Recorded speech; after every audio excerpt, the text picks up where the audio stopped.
Welcome to the Mobile County Public Schools Athletics Show. My name is Brad Lowell, Director of Athletics for the Mobile County Public Schools. Today we're here with Blount High School.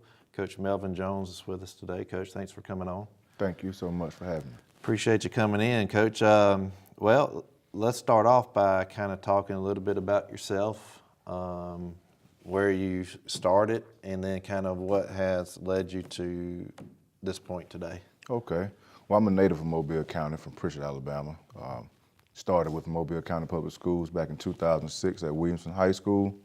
From there, I started off as a position coach up under Bobby Parrish at Williamson. I started off at outside linebackers coach. Then I moved up to assistant defensive coordinator alongside him. Then I also moved to offense and worked with Rayford Parker, and I was the co-offensive coordinator with Coach Parker, and I focused on running backs. I also coached track at Williamson, started off as the assistant coach, and after a couple of years moved to the head coach. And from there, it was very successful. Now I'm at Blount High School. My role is now as assistant head coach, co-offensive coordinator, and special teams coordinator. And I'm also the head track and field coach, and I also brought in middle of the year this past year to be the interim assistant coach in basketball. Okay. Well, and you're a graduate of LaFleur, right? Yes. And so you're obviously are well accustomed to the Mobile area, Yes. being a student athlete here yourself, and then obviously coaching at Williamson and Blount, having tenures there. And funny that you mentioned Coach Parrish. Coach Parrish was my assistant coach at Theodore High School, because that's where I graduated from. Then. And so I know Coach Parrish very well. Yes, and great they had man. some great teams at Williamson. Yes. Under his tenure for sure. So I know you coached with a good one there. Oh yeah. And of course now with Blount, working with Coach Holly and the program that y'all have built there, speaks volumes. Well, tell us a little bit. I know now it seems like, and I see a lot of different events throughout around the city and stuff. You try to take on some administrative roles too within the programs and being actively involved. I know we talked last night. We were talking about being actively involved with HBCU, which it's the football game that was hosted this past year. Yes, the Gulf Coast Challenge. Yes. And that was a success. Yes. And I think that's going to grow and become bigger. I think it's great being involved and having our schools and being active in a community event like that. And so kind of describe to us a little bit about Blount and the community of Blount and what you guys are building there. Okay. Well, Blount, we look at Blount, we call it home. And what we mean by home is we center everything around the culture of family. That's within the faculty and staff, and then we bring it along to the students. And we take that approach in athletics and the coaching staffs throughout the school. We have our own family values, and we always try to get together and collaborate and try to do what's best, because a lot of us share athletes. We don't have many single sport athletes, so we have to find a common ground for its practice times where they can, practice both, if need be, and games and things of that nature. But what we're building over there is very good. One thing that Coach Holly has brought is the B3 method, brick by brick, and it's like the foundation. Everything has a foundation, and in order for it to really be successful and really be magnificent, you have to lay those bricks down a certain way. Just like building a house. If you don't lay a brick down a certain way, it can't stand on the foundation. So that's the approach that we have, and we place that in our kids, mentally and physically, so they can understand that it's not about them, but it's about the team.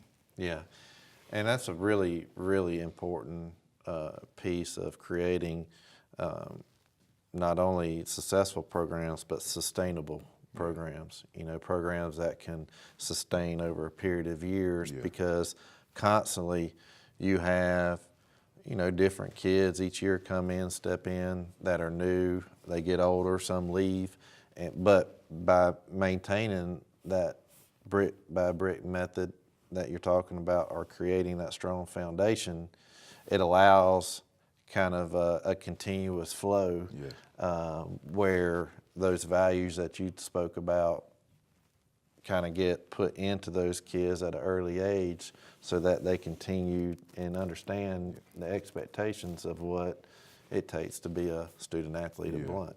And we also teach them that same method to let them know that's how life is going to be after high school, after football, whether if they stop in high school or if they take it to the next level, even beyond. But we let them know that what we're building or what we're trying to teach them doesn't just apply to high school and on the athletic court field or track or whatever, but it's about life. Yeah. And we try to create different scenarios, and then we'll break it down to them and be like, well, this is what's going to happen as you get older.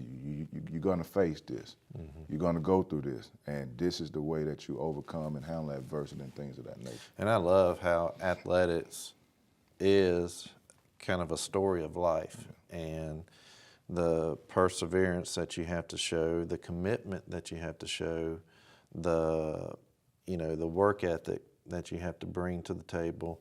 All of that, being accountable, being on time, being, where you're supposed to be, doing what you're supposed to do, maintaining your academic work in order to remain eligible. Exactly. All of those factors do relate to lifelong lessons. And so many kids these days, and you see that, that's the structure that they need to be successful. I mean, that is your foundation of success. And, a lot of kids these days or even adults, sometimes you're scared to fail, but sometimes failure is what you need in order to understand how to be successful. Exactly. I tell people all the time, some of the most influential and even wealthiest people out there, they failed to get to where they are. Yeah. And I think them understanding that, of understanding I can go out, not to be scared to go out and put myself out there, doing the right things, knowing even if I fail or not quite as good, but if I continue to push forward, I'm gonna be okay. Yeah. And we talked a little bit about culture, what you're talking about, the foundation and the brick by brick. How important it is to everybody be on the same page from top to bottom, administration, teachers, coaches, players. It's very important, because if that chain breaks, like we always say, you're only strong as your weakest link. If that chain break, a lot of chaos can happen. So one thing that we do, anything that we attempt to do or think about doing, we always go to Mr. Woods first. With him being a former coach, and he has that background and he loves sports. So anything sports related, he's going to give the best advice of what he thinks sees fit. From there, we'll get together as a staff or as a coaching unit, and we'll try to come up with the best possible scenarios to make it suitable for everybody, where it'll be comfortable and where everybody, if one person can't be there, one person come right in, because everybody knows what's going on. Yeah. And from there, the kids pretty much, they love the coaches that are there in all sports, that they respect, and they know if a coach says something to them or give them advice or does anything, they take it and receive it versus shunning away because that may not be their coach. Right. So that's one thing that we emphasize, that if you have, coaches coach, regardless of what sport, coaches are here to nurture you, to teach you, and if it's something that we don't see that someone else see, receive it. And then, and then we'll come back together and make it right. I was a firm believer that a good coach can coach anything. And what I mean by that is they may be stronger in one sport than the other sport, but it's the way that they handle the kids and get the kids respect. But it can be a tough love too. Yeah. Because within that, kids, number one, in order for them to trust you, they have to know, look, what coach is telling me is for my best interest. Yeah. And whether it's something that they may not want to hear or something that is good, it's still what's best for me, and I know that's what I'm going to get out of it.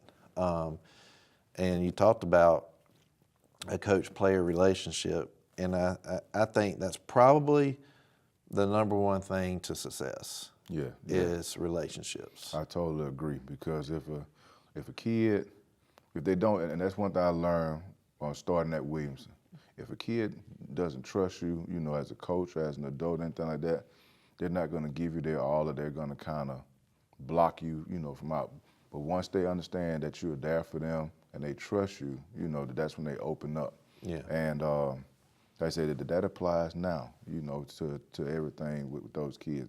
That relationship, and me and one other coach was talking yesterday. He was like, you know, I understood this, because, you know, we always talk, and I tried to tell, he said, you know, what you said was right. You can coach every player, but your relationship and how you bring it forth, each player has to be a different way for them to really grasp it. And, That's right. And that's very true. Yeah, and every player has different needs. Yes. And how they respond to, you know, their coach, or a coach that, you know, provides the instruction for them. So, and I agree. I think that's one of the most important lessons in life, is building relationships around people you trust. Yeah. And so, Coach, I appreciate it. We're going to go to break. Okay. And then we'll be back after this break. We've established a culture of innovation here at Mary B. Austin. We've made it our goal to disrupt the status quo of traditional learning as we prepare our students for their future in this global society. We call our students the Austin Innovators because we want to develop outside-the-box thinkers. We want to develop students who think critically, who think entrepreneurially, and who can collaborate well with others. Our focus is entirely on our students and engaging them in meaningful, real-world learning experiences. Here at Austin, we've been able to do this through our seamless integration of project-based and service learning, the Talents Unlimited model for critical and creative thinking, design thinking and digital literacy through our emerging technologies and communication labs, integration of fine arts, and a focus on 21st century skills and entrepreneurship.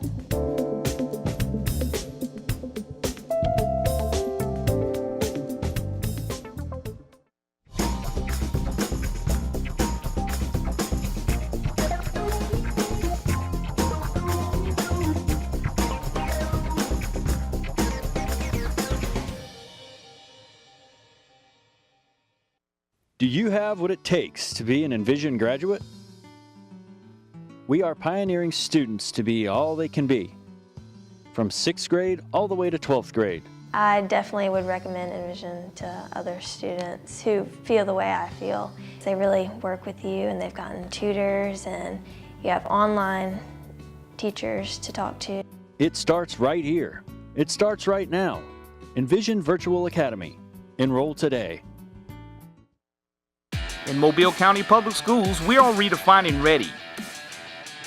We are graduating college ready, career ready, and life ready.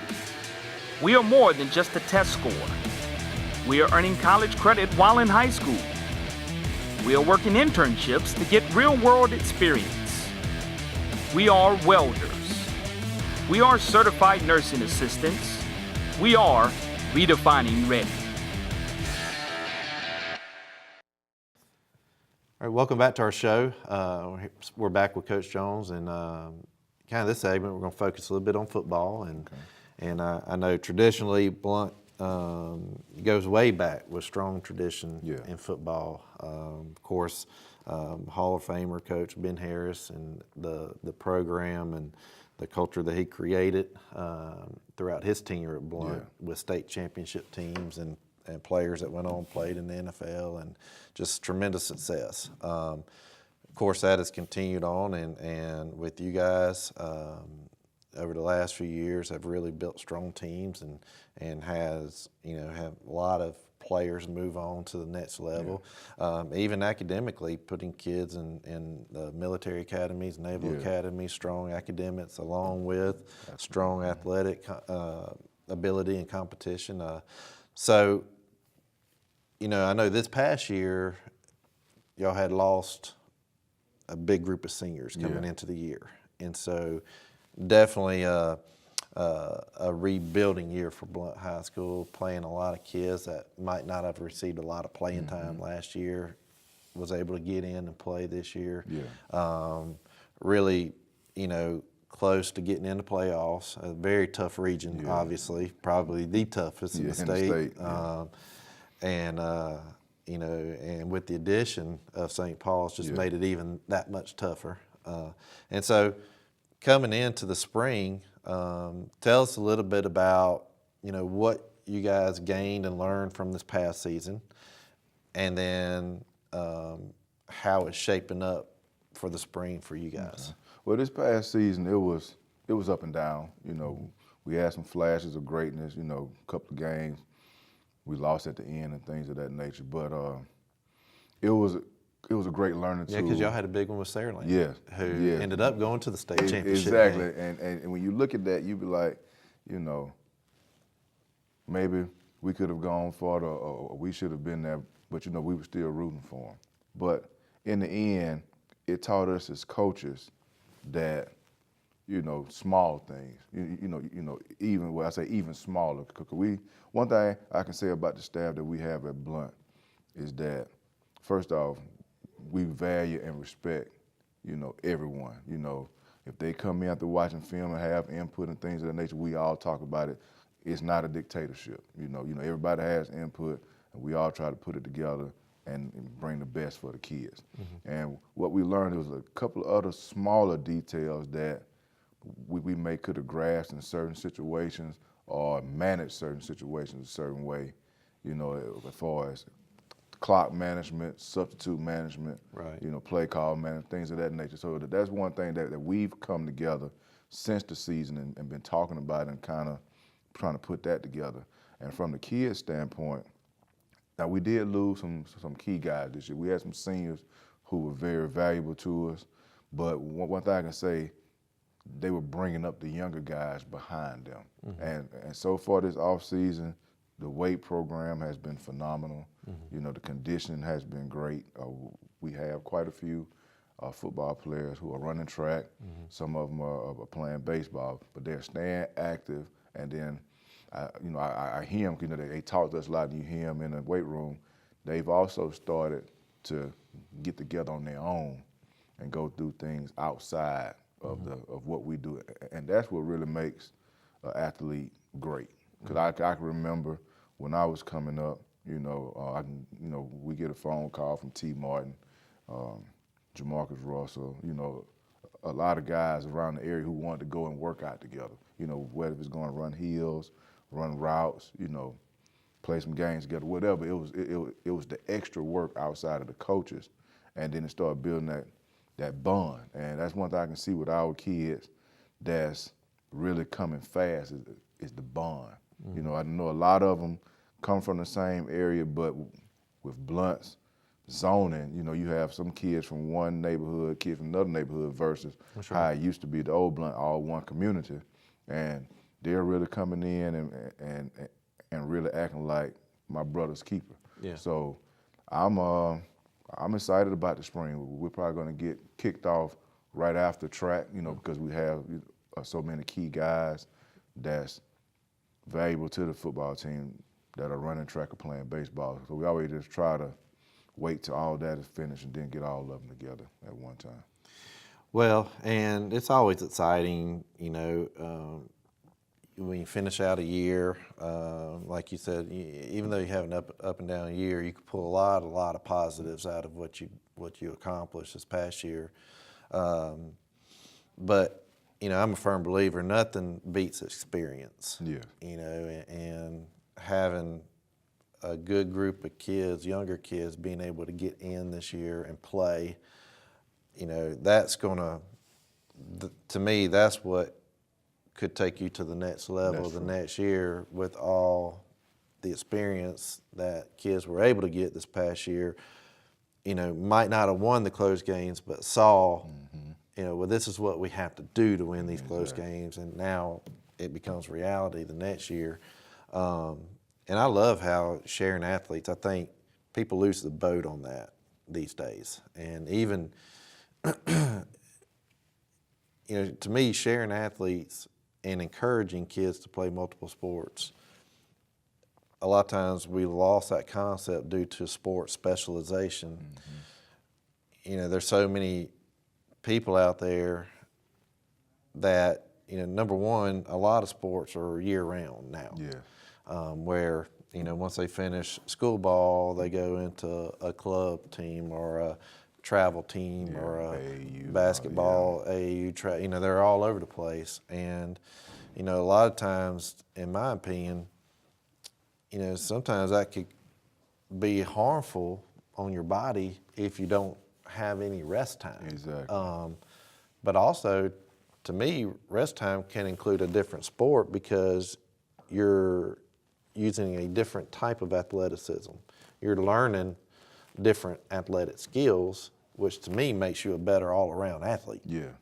And you go back to the NFL draft, you know, out of 32 teams or whatever, 29 were two-sport athletes. Exactly. I mean, it's not, you know, sometimes that's a lost art of encouraging kids, hey, it's okay to play multiple sports. And I love to hear that a lot of kids are. So I'm a firm believer of it because when I was coming up, I was playing all sports, but then once I got to high school, I started to realize what my focal points, you know, were as far as trying to make it to the next level on the scholarship. So I had to condense a lot of the sports that I love to play to focus on a couple, which was in high school, football and track, because, you know, it was always said from like Coach Horton and Coach Petway, because I ran summer track for Mobile Parks and Rec. They was always saying the best thing a football player needs is track. That's right. Because not only does it build up your speed and endurance, but it also teaches you how to properly run. But the biggest thing I got out of it, and I instill this today, is the mental aspect. But the thing about track is everything is on you in order to help your team. Right. And, you know, I've been telling kids since at Williamson, never settle for one. Always do multiple, because you never know what it will lead to. And that's one of the same things that we say at Blount. You know, don't limit yourself to one sport. Play multiple sports. But like you said, a lot of the year-round stuff, it doesn't give the kids, like AAU basketball. I love the concept, but I think sometimes we should let some of those kids, like you say, rest from that sport for a while, you know, try something else, and then come back to it, versus a week or two after your season is over with, now you start talking about tournament play, you know. But that's a battle that everybody will be fighting in the United States. But the biggest thing is not trying to specialize a kid unless you know for a fact that that's their ticket. Their ticket, right. Well, Coach, we got to go to break, and we'll come back with our last segment.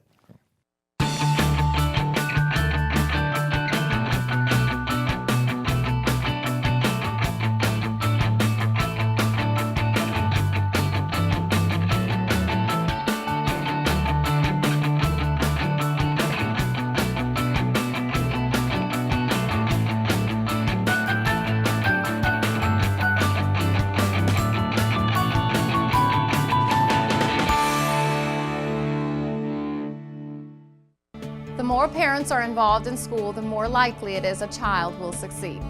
Children with involved parents and attend school regularly make better grades and have better social skills. Every involved parent makes a difference. Get involved. Ask about your child's day. Explain how your education matters. Parent involvement, it matters. You can find more information on parent involvement at mcpss.com. I'm Mac McElroy, and I'm a junior here at Baker High School. My future plans after I graduate high school are to go to Auburn University and get a mechanical engineering degree. And taking the AP courses could help me get credits to decrease the amount of time I had to be in college. Baker High School has prepared me for college, career, and life readiness by allowing me to participate in these clubs and classes that I'm taking now.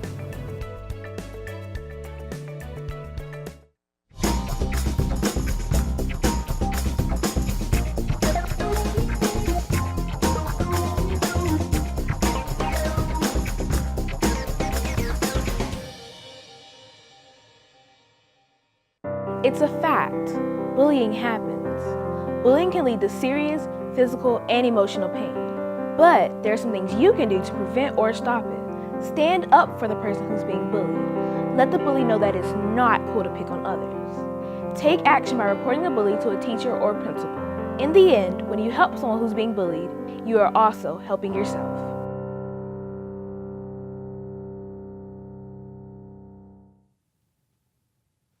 All right, welcome back to our show. We're back with our last segment with Coach Jones. Coach, we have a few minutes left. I know you coach track, and we were talking about track. You know, track is a unique sport, and you're talking about, you know, how it's such a mental sport. Yeah. You know, and because you watch, and I think about this a lot of times. For example, when the Olympics are held, every 4 years? They train 4 years for, it could be 9 seconds. Exactly. And so, I mean, you know, 4 years of training for a 9-second run in the 100 meters. You know, how do you teach kids to cope with those types of mental aspects of it? Well, I put them through a lot of different scenarios at practice. You know, try to create different type of distractions and things like that to help them build their focus, because that's the biggest thing. Because like you say, some of those ladies and gentlemen train for 4 years and false start. When you false start, it's over. So it's like all that training goes for naught. And that's the same thing that I preach, you know, with our kids, with the concentration on the starts, listening to the gun, trying to understand the starter, even with the jumps, hurdles. It's so disciplined. And it has to be mental discipline, because if not, you end up getting hurt or you'll mess up. But the good thing about it, it strengthens a kid's mind, so when they're doing other sports or something else, that toughness, that mental toughness is there to help them overcome whatever they're facing. Yeah, and I think a lot of people, you know, they see track, they're like, oh, they just go out there and run, but they don't really understand so much that goes into it. Exactly, and you have a lot of the kids who think that way until they get involved and start realizing it's more to it than just, because that's the first thing they say, oh, just open and run, I don't want to lose weight. I say, you're not losing weight. You know, you have to explain, even with the parents, you have to explain a lot. But once they see it, you know that they get going. And I'm really excited about this evening at UMS today at the line moves, throws, and fast times meet, because for some of my kids, it's going to be their first ever meet. So I'm excited to see what they're going to do. Yeah, and it'll really bring it to perspective on, oh, you know, it is stiff competition. Exactly. And so, well, Coach, thanks for coming on. I appreciate you being here. Thank you for having me. Definitely good luck in your track season and with spring football coming up. Thank you so much. That concludes our show, and we'll be back next week.